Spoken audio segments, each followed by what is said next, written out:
Arturo Pittore here, but you can call me Art. This is Explorations in Art History, starring me. And the hand. Well, what about the rest of me? Hello?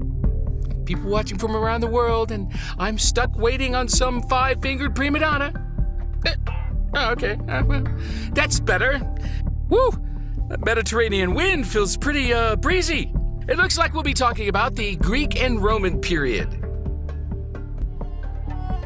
Leave it to the Greeks to turn geometry into art.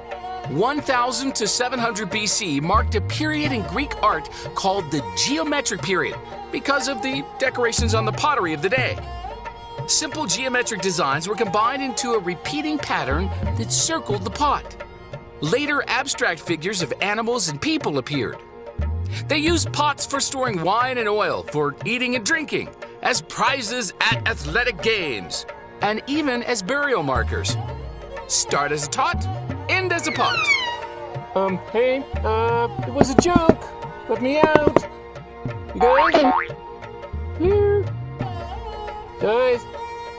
In the Archaic period, their art began to move toward more realistic portrayals of the figure.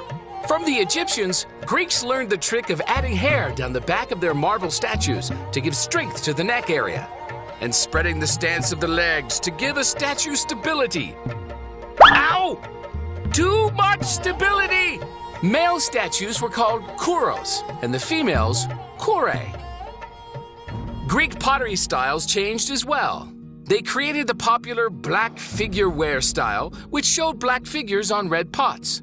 And then they reversed the formula into another popular style called red figure ware, showing red figures against a black background. Red figure or black?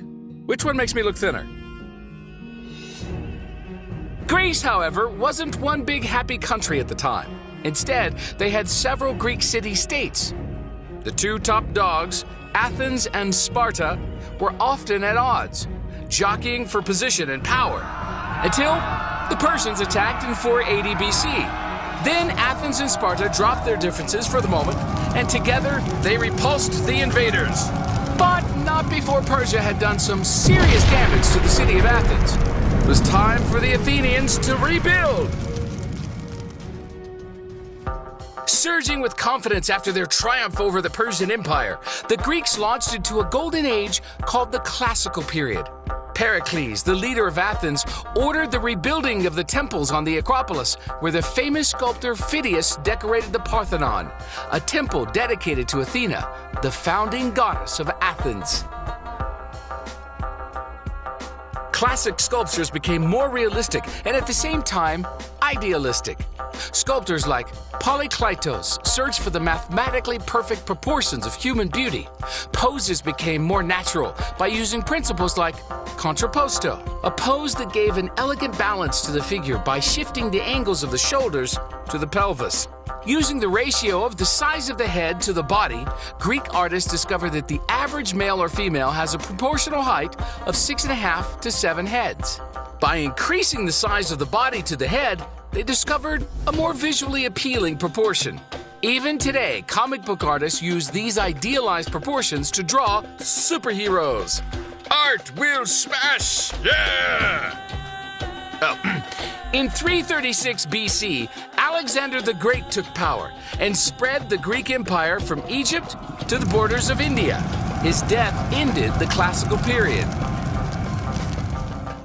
In the Hellenistic period, Greek sculptors still popped out amazingly lifelike sculptures, but now they added more emotion and action, like poor Laocoon and his two sons being strangled by two giant snakes sent by the gods as punishment.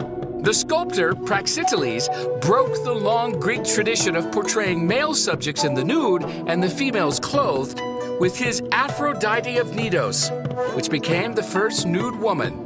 More Roman copies were made of this Greek sculpture than any other. The idea of empire appealed to the Romans too, and in 214 BC, they took control of Greece. The Romans loved Greek culture. They copied Greek statues, paintings, and architecture. They even adopted the Greek gods, though they renamed them all. Zeus, meet Jupiter. Poseidon, meet Neptune. Aphrodite, meet Venus. The Romans, though, were much more interested in portraiture of real people. Instead of seeking the ideal, they sought for a true likeness of their subject. Warts and all. Also, Romans used art as propaganda to promote a political agenda and glorify emperors and their exploits.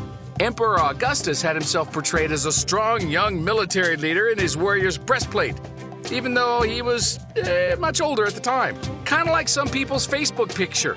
Trajan's column is like movie scenario in stone, the sculpted scenes depicting Roman battles and their ultimate victory. Roman architects became masters of the arch and the dome. The arch was a huge innovation for the creation of bridges and aqueducts. And the dome became the staple of big official buildings, like the Pantheon, which became one of the most influential buildings in Western architecture. The expansion of the Roman Empire spread Greek and Roman ideas throughout Europe, which formed the foundation of Western culture. Even today, we are still influenced by ideas developed in ancient Greece and Rome.